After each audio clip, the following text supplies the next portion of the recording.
Hello everybody. In the last video we did return on securities. Today we are doing risk on securities. Every investor or stakeholder want to know whether investment in securities provide superior or inferior returns in comparison to the market index. It is also equally important for the investor to know whether the investment in securities is riskier as compared to the market index. So market index is known as benchmark index, that may be BSE Sensex or NSE Nifty. So therefore we can say that there is always a trade-off between risk and return. Now what is risk? Risk is the variability of actual return from the expected return. It means when realized return or actual return is less than the expected return, it is known as risk. Risk may be interchangeably used with the term uncertainty, but these two terms are not same. Risk is the variability of returns from the expected returns. So in this case, outcome is known. For example, an investor invests into equity shares or in mutual funds or in other securities to earn return in future, maybe in 6 months or maybe 1 year and so on. And future is uncertain, so there may be a risk because of fluctuations in the stock market, which may depends on the economic or global activities. So here outcomes are known and investor can measure risk by applying various methods such as standard deviation, variance, beta, etc. On the other hand, uncertainty refers to the situation where future event is unknown. It means here the outcome is not known. Okay, in this case the events are uncontrollable and thus it cannot be measured. For example, earthquakes, floods, etc. Now next one, what are the components of risk? So there are two components of risk. One is systematic risk and the other one is unsystematic risk. So systematic risk is the risk which arises due to changes in the macro level variables. Okay, now as you know that macroeconomics is the study of the economy as a whole. So systematic risk arises due to changes in the macro variables such as economical changes, social changes, political changes or technological changes in the economy, and it affected the prices of all the securities. It means if this risk arises, it will affect the prices of all the securities. Okay, whereas unsystematic risk is the risk which arises due to changes in the micro level variables. Now as you know that microeconomics is the study of a particular firm, particular household, particular individual and so on. So unsystematic risk is the risk which arises due to changes in the micro level variables such as change in consumer taste and preferences, management policy, labor strikes, lockouts, etc. So whenever there is a change in the micro variables in the economy which is peculiar to a particular firm or particular industry or particular company, that risk is known as unsystematic risk.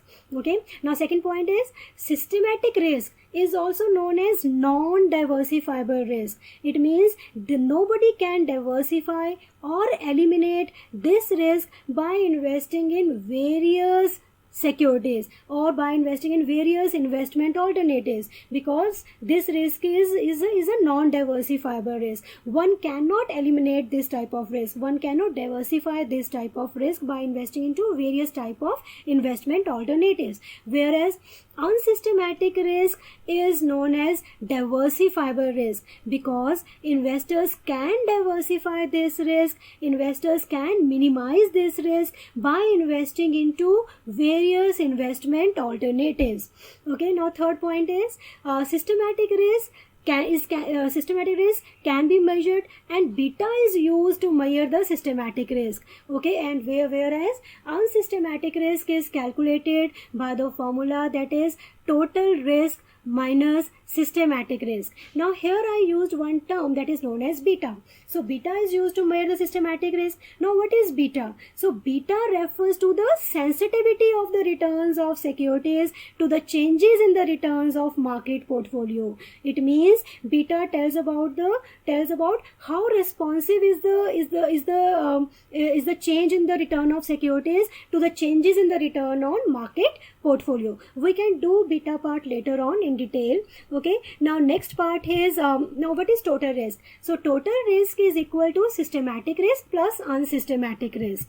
Okay, symbolically we can say that total risk is measured with the help of standard deviation. Systematic risk is made with the help of beta. So what is unsystematic risk? Unsystematic risk is equal to standard deviation minus beta, that is total risk minus beta. Okay, now next one are the components of systematic risk. Now there are three components of systematic risk. One is market risk, second is interest rate risk, and third is purchasing power risk. Now first is market risk. Market risk is that risk which is caused by investor reactions to any tangible or intangible events. Now, tangible events can be political, social, or the state of the economy, whereas intangible events are related to market psychology, or we can say that feelings, sentiments, or emotions of the investors which affect the stock market in a particular period of time. For example, when an investor expects that the profit of any company may rise in future, so then he or she may start buying the shares of that company in present. So due to this, the share prices of the company may also rise and vice versa. Okay, now second type is interest rate risk. So interest rate risk arises when there is a change in the interest rate on government bonds or securities. So we can say that whenever there is a rise or fall in interest rate of government securities, it also affects the interest rate of bonds or debentures of other sectors also.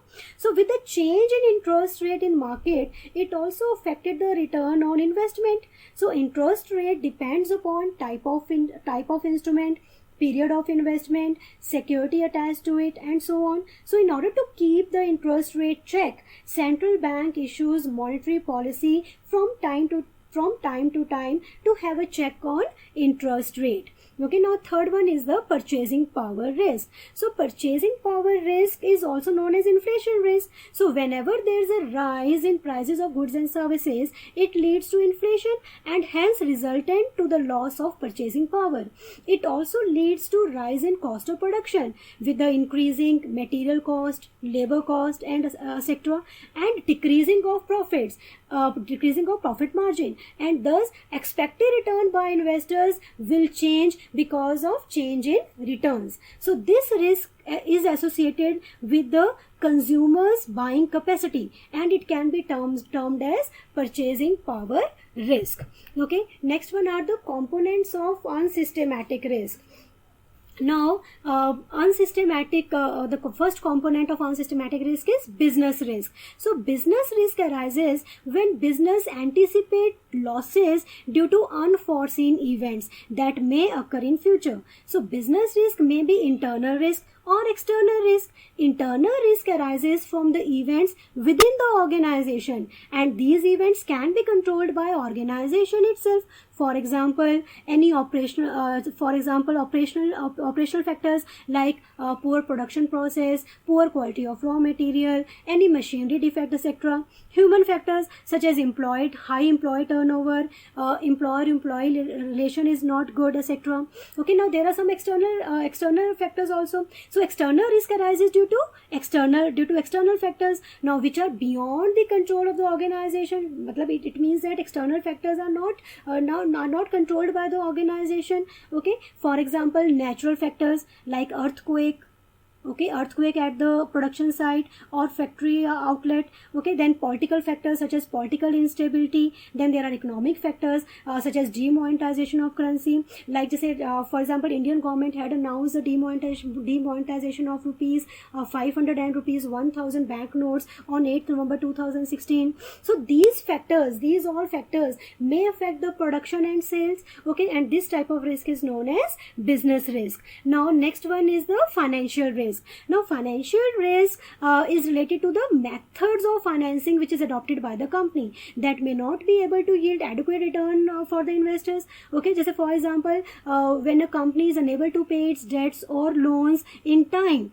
okay, so this may result to potential loss, and such risk is known as financial risk. Okay, so this is all about risk on securities, and here in this video we have covered what is risk and what is systematic risk, what is unsystematic risk, what are the components of systematic risk, what are the components of unsystematic risk, and in the next video we will do how to measure risk, what are the different methods to measure the risk. Okay, so if you like the video, please like it, share it, subscribe it, and follow it. Thank you very much.